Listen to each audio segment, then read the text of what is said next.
الحمد لله رب العالمين والصلاة والسلام على سيد المرسلين أما بعد فأعوذ بالله من الشيطان الرجيم بسم الله الرحمن الرحيم پڑھیے الصلاة والسلام عليك يا رسول الله وعلى آلك وصحابك يا حبيب الله الصلاة والسلام عليك يا نبي الله وعلى آلك وصحابك يا نور الله.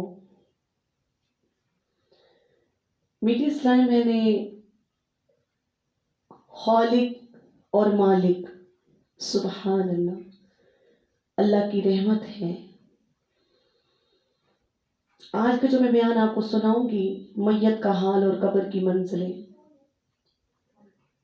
صحاق سے روایت ہے کہ آپ صلی اللہ علیہ وآلہ وسلم نے فرمایا میت پر سب سے زیادہ سخت حالت اس وقت ہوتی ہے جبکہ غسل دینے والا اس کو نہلانے کے لیے آتا ہے. اس کی انگلی سے انگوٹھی اتارتا ہے، جسم سے لباس اتارتا ہے، سر سے امامہ جدا کرتا ہے. اس کی روح بے چین ہو کر فریاد کرتی ہے جس کی آواز جنوں انسان کے سوا سب سنتے ہیں، اور کہتی ہے اے نہلانے والے تجھ کو خدا کی قسم میرے کپڑے بہت نرمی سے اتارو، کیونکہ ملک الموت کے پنجے کی تکلیف سے مجھے پورے طور پر ابھی آرام نہیں ملا.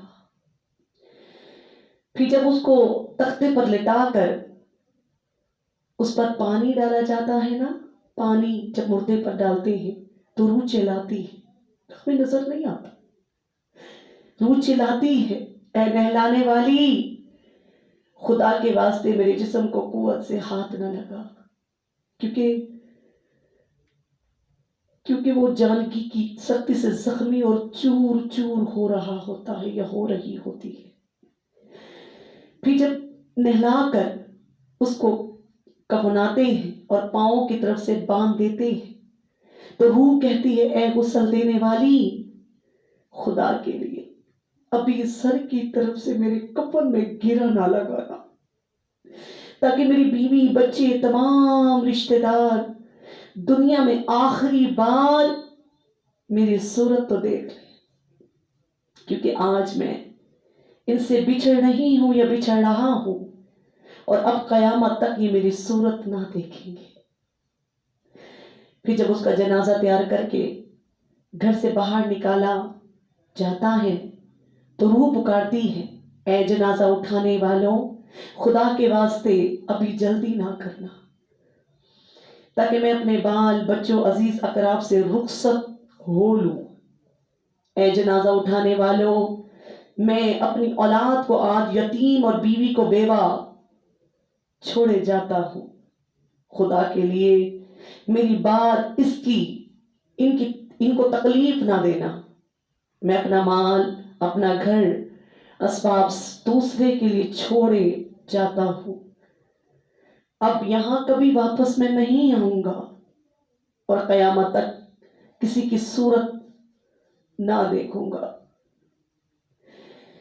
پھر جب جنازہ اٹھا کر لے جاتے ہیں تو میت کہتی ہے اللہ اللہ اے میرے بھائی بہنوں میں نے آج تک جو کچھ مال و اسباب جمع کیا تھا وہ صرف وراثتوں کے لیے تھا، وراثوں کے لیے تھا. آج ان میں سے کوئی میرے گناہوں کا ذرا سا بوجھ بھی نہیں اٹھا سکتا. ہر چیز کا حساب مجھ سے لیا جائے گا اور میرے وراث کھائیں گے اڑائیں گے اور مجھ سے حساب لیا جائے گا. پھر جب نماز جنازہ کے بعد دفن سے پہلے کچھ لوگ اپنے اپنے گھر جانے لگتے ہیں تو میت کہتی ہے اے میری بہنوں اے میرے بھائیوں خدا کے واسطے ابھی سے ایسا ظلم نہ کرو، مرنے والا تم سے مانوس تھا اور تم دفن سے پہلے ہی لوٹ جاتے ہو. پھر جب اسے قبر میں اتارتے ہیں تو میت کہتی ہے اے میرے وارثوں اور ترک پانے والوں میں نے جو کچھ مال جمع کیا تھا وہ سب تمہارے لیے چھوڑا، خدا کے لیے تم مجھ کو دعائے خیر اور فاتحہ سے بھلا نہ دینا اور ارشاد باری تعالیٰ، اللہ تعالیٰ ہم اس ارشاد باری تعالیٰ پر ہم قائم و دائم رہیں، شریعت کے حکموں پر عمل کریں۔ یقین مانے بزرگوں کا قول ہے، حقیقت بنیاد ہے، آخرت کی منزلوں میں سے قبر کی پہلی منزل ہے۔ قبر پہلی منزل ہے، اگر اس منزل پہ نجات پائی تو اس کے بعد کی منزلیں بہت آسان ہیں۔ اگر یہاں عذاب میں مبتلا شخص جو بھی ہوتا ہے اور چلتا ہے، اس سے زیادہ سختی ہوتی ہے۔ حدیث شریف میں ہے کہ مردہ قبر میں ایسا ہے جیسے کوئی شخص پانی میں ڈوب رہا ہے، مدد کے لیے فریاد کرتا ہو۔ مردہ ہر وقت اپنے ماں باپ، بہن بھائی، اولاد وغیرہ اپنے بس دعا خیر فاتحہ کے منتظر رہتے ہیں کہ میں تو چلا گیا، میں نے گھر مال باپ سب لوٹا دیا اور مجھ سے حساب لیا جائے گا، تو میرے لیے دعا خیر کر دیجیے۔ وہ اس دعا کے منتظر رہتے ہیں، جب اس کو اس کے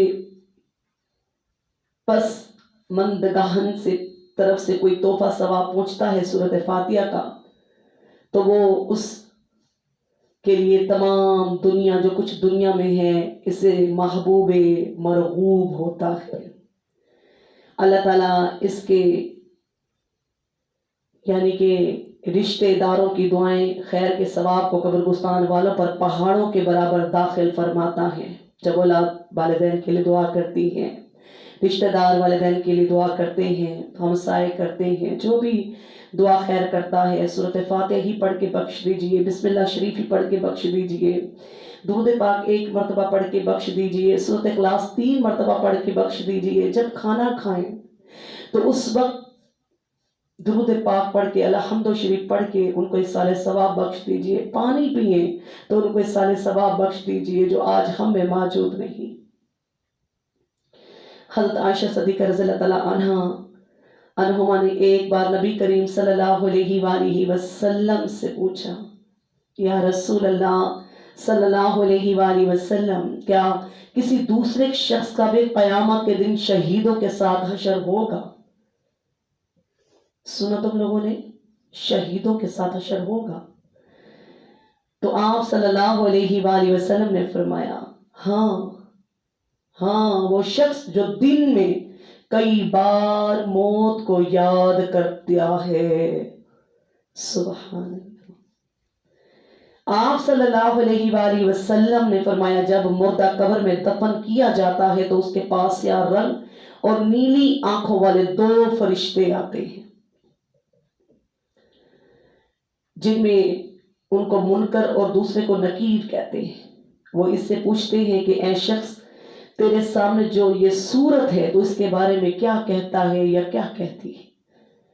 اس موقع پر سرکار دو عالم صلی اللہ علیہ وآلہ وسلم کی شبیہ مبارک اس کے سامنے لائی جاتی ہے اور فرشتے اس کی طرف اشارہ کرتے ہیں۔ مردہ اگر مومن ہوتا ہے تو فوراً جواب دیتا ہے، یہ اللہ تعالیٰ کے مقبول بندے اور اس کے سچے رسول، اشہد ان لا الہ الا اللہ واشہد ان محمدا عبدہ ورسولہ۔ یہ جواب سن کر فرشتے کہتے ہیں، اے بندہ مومن، تیرا چہرہ دیکھ کر ہم کو پہلے ہی یقین ہو گیا تھا کہ تو ایسا ہی شافی جواب دے گا۔ سبحان اللہ۔ میٹھی میٹھی اسلامی بہنیں، قبر روزانہ آواز دیتی ہے، قبر روزانہ آواز دیتی ہے۔ نبی اکرم صلی اللہ علیہ وآلہ وسلم نے فرمایا، قبر ہر روز دن میں 5 بار یہ کلمہ کہتی ہے، یہ ذہن میں رکھ لیجیے گا۔ کتنی بار؟ 5 بار۔ مدینہ ایک، میں تنہائی اور وحشت کا گھر ہوں، میری طرف کوئی مونس اور ہمدم لے کر آنا، میں اندھیرے کا مقام ہوں، میری طرف چراغ لے کر آؤ، میں مٹی پتھر ٹیلے اور کنکر کا مکان ہوں، لہٰذا اپنے ساتھ بچھونا لے کر آؤ، میں فکر و حاجت کا مکان ہوں، میرے پاس خزانے لے کر آؤ۔ میں سانپ بچھو اور زہریلے کیڑوں والا گھر ہوں، میرے پاس تریاق لے کر آؤ۔ یہ فرمان نبی بھی صلی اللہ علیہ وآلہ وسلم سن کر ایک عربیہ نے عرض کی، یا رسول اللہ صلی اللہ علیہ وآلہ وسلم، آپ پر میرے ماں باپ قربان ہو۔ یا رسول اللہ، آپ پر میرے ماں باپ قربان ہو۔ تو یہ ارشاد فرمائے کہ قبر میں یہ جو مؤنث ہیں، ہمدم یہ کیا چیز ہوگی؟ دوست، ہمدم یہ کیا چیز ہوگی؟ آپ صلی اللہ علیہ وسلم نے فرمایا، کلام اللہ کی تلاوت۔ اس نے عرض کی، قبر کا چراغ کیا ہے؟ ارشاد ہوا، 5 وقت کی نماز فرض اور تہجد ادا کرنا۔ اس نے پوچھا، قبر کا بچھونا کیا ہے؟ آپ صلی اللہ علیہ وآلہ وسلم نے فرمایا، نیک اعمال ہیں۔ اس نے اب استفسار کیا، قبر کے لیے خزانہ کیا ہے؟ ارشاد فرمایا، سچے اخلاص کے ساتھ یہ کلمہ زبان پر لانا۔ آپ سب بھی پڑھ لیجئے، لا الہ الا اللہ محمد رسول اللہ۔ ایک اور روایت میں ہے کہ قبر ہر روز دن میں 7 بار آواز دیتی ہے۔ پہلی مرتبہ کہتی ہے، اے آدم کے بیٹے، تو میری پشت پر مجھ سے بھاگتا ہے، یاد رکھ ان قریب تو میرے پیٹ میں آ کر رہے گا۔ دوسری بار کہتی ہے، اے فرزند آدم، تو میری پشت پر مجمع کے ساتھ چلتا ہے، یاد رکھ ان قریب میرے پیٹ میں تنہا آ کر رہے گا۔ تیسری بار کہتی ہے، اے فرزند آدم، تو میری پشت پر ہنستا ہے، ان قریب میرے پیٹ میں آ کر روئے گا۔ چوتھی بار کہتی ہے، اے فرزند آدم، تو میری پشت پر طرح طرح کی نعمتیں کھاتا ہے، یاد رکھ ان قریب میرے پیٹ میں تیرے گوشت کو کیڑے کھائیں گے۔ پانچویں بار کہتی ہے، اے فرزند آدم، تو میری پشت پر روشنی میں چلتا ہے، یاد رکھ ان قریب میرے پیٹ میں آ کر اندھیرے میں بسر کرے گا۔ چھٹی بار کہتی ہے، اے فرزند آدم، تو میری پشت پر گناہ کرتی ہے، ان قریب میرے پیٹ میں آ کر عذاب مبتلا ہوگی۔ ساتویں بار کہتی ہے، اے فرزند آدم، تو میری پشت پر مال حرام جمع کرتا ہے، ان قریب میری پیٹ میں آ کر غم سے گلا کرے گا۔ بیٹی اسلامی بہنیں، یہ باتیں سوچنے کی ہے کہ سرکار اعلیٰ صلی اللہ علیہ وآلہ وسلم نے فرمایا، مرنے کا حال جیسے کہ تم لوگ جانتے ہو نا، تم سب جانتے ہو، ہم جانتے ہیں۔ آپ خود سوچیں کہ ہمارا حال کیا ہے؟ تندرست ہیں، کوئی فکر نہیں ہے۔ اگر آخرت کی فکر ہوتی تو نماز نہ چھوڑتے، اگر آخرت کی فکر ہوتی تو والدین کے ساتھ اچھا سلوک کرتے، اگر ہمیں آخرت کی فکر ہوتی تو ہم جھوٹ نہ بولتے، اگر آخرت کی فکر ہوتی تو سود نہ کھاتے، اگر آخرت کی فکر ہوتی تو ہم کسی کو گالی نہ دیتے، اگر آخرت کی فکر ہوتی تو حقوق پامال نہ کرتے، اگر آخرت کی فکر ہوتی تو کسی کا مال دبا کر نہ کھاتے، اگر آخرت کی فکر ہوتی تو انشاءاللہ شریعت کے دائرے میں رہ کر قرآن پر عمل کر کے، قرآن پر عمل کرتے ہوئے زندگی بسر کرتے، جیسے تابعین نے کی تھی۔ آپ سوچیں، سوچنے کا مقام ہے۔ یہ جو میسج میں آپ کو دے رہی ہوں، یہ سوچنے کا مقام ہے۔ ہمارا دل، ہماری آنکھیں، ہمارا جسم یہ کیا کر رہا ہے؟ اللہ تعالیٰ نے ہمیں پیدا کیا تو عبادت کرنے کے لیے کیا۔ اللہ نے ہمیں پیدا کیا تو عبادت کرنے کے لیے کیا۔ ایک گندے پانی کے قطرے پر اللہ جس کو جیسی شکل چاہتا ہے دیتا چلا جاتا ہے۔ ایک کو عورت بناتا ہے، ایک کو مرد بناتا ہے، ایک کو عربی بناتا ہے، ایک کو اجمی بناتا ہے، ایک کو خوبصورت بناتا ہے اور ایک کو بدصورت بناتا ہے۔ یہ سب اللہ کی رحمتیں ہیں، یہ شان ہے اس کی۔